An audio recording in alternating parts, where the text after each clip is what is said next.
신용환의 근현대사 똑바로 보기. 더불어민주당은 창당 60주년 기념사업의 일환으로 책도 발간하고 정당 팟캐스트를 통해서 민주당의 역사성을 강조하였습니다. 핵심 요지는 이것입니다. 우리 더불어민주당은 과거 이승만 독재 정권과 맞서 싸워온 민주당을 계승하였다.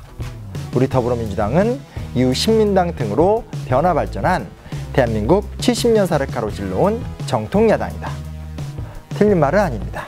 그리고 일견 자부심을 가질 필요도 있다고 생각합니다. 하지만 대한민국 정통야당이 1공화국 시절 정통야당을 계승한 것으로 만족한다? 이 부분에 대해서는 문제 제기가 필요하다고 생각해요. 그래서 준비해보았습니다. 정당의 역사 특집 두 번째 이야기, 더불어민주당, 민주당 이상이 되시오입니다.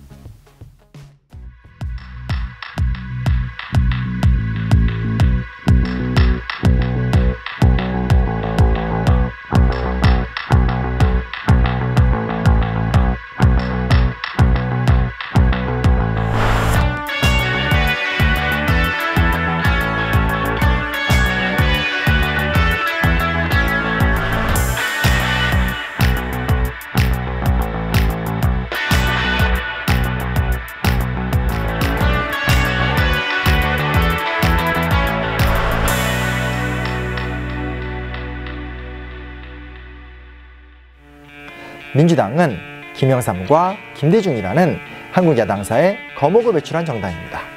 그것에 대해서는 자부심을 가져도 된다고 생각합니다. 박정희 여권 내내 싸웠고 전두환 정권과도 싸우면서 한국 민주주의 발전에 중요한 역할을 담당했습니다. 또한 김대중, 노무현, 민주정권 10년의 기간을 통해서 민주세력이 경제나 국가안보 등에 대해서도 결코 뒤지지 않는다는 사실을 입증하기도 했습니다.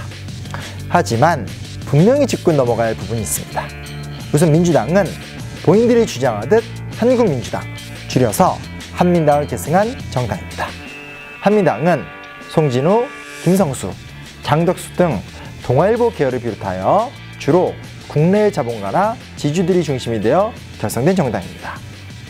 물론 초기에는 김병로, 원세훈 같은 명망가들도 많이 참여했기 때문에 높은 권위를 자랑하기도 했습니다. 하지만 다수 대중보다는 식민지시기 엘리트들이 모여있었고 무엇보다 친일 혐의에서 자유롭지 못했습니다. 그랬기 때문에 토지개혁이나 친일파 처단에 있어서 어떤 정당보다 소극적인 태도를 취하기도 했고요.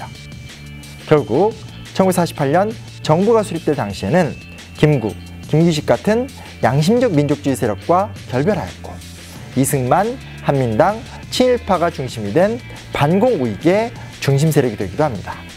그러나 대통령 이승만은 친일정당 자유당을 창당하면서 한민당을 몰아내버립니다. 졸지에 야당이 된 한민당. 결국 민국당이란 이름을 거쳐 민주당으로 정착합니다. 애초에 개혁을 표방한 정당이 아니라 권력에서 소외되면서 개혁을 표방하는 정당이 돼버리고 만 것입니다. 그리고 더욱 중요한 게 있습니다. 4.19혁명 당시 민주당은 무엇을 했던가입니다. 시민들이 싸웠고 학생들이 싸워서 13년간의 독재 정권을 무너뜨렸습니다. 그런데 심각한 문제가 발생합니다. 무너뜨린 곳에 새롭게 세울 대안이 없었던 거죠. 김구는 이미 죽었고 김규식, 안재홍, 조소환 같은 거물급 민족 지도자들은 6.25 전쟁 때 모두 납북되었습니다. 진보 진영을 대표하던 조봉암 역시 이미 간첩으로 몰려 사망한 상태였고요. 즉, 이 상황에서 유일하게 남은 정치 세력이 민주당이었던 겁니다. 사실상 어부지리로 권력을 장악했지만 국가 운영이 극도로 미숙해서 1년도 안 되는 시점에 5.16 군사쿠데타로 무너지고 맙니다. 이후에는 유진산, 이철승 등의 거물급 정치인들에 의해서 끊임없이 선명야당으로서의 정체성의 위기를 경험하기도 했고요. 역사적 정통성을 강조하는 것은 나쁜 일이 아닙니다. 하지만 모든 역사란 명과 암이 있고 어두운 면을 극복해야만 하는 과제를 안고 있습니다. 1990년 3당 합당 이후 민주당은 거대 여당과 싸우면서 두 번의 정권 교체를 이루어내었습니다.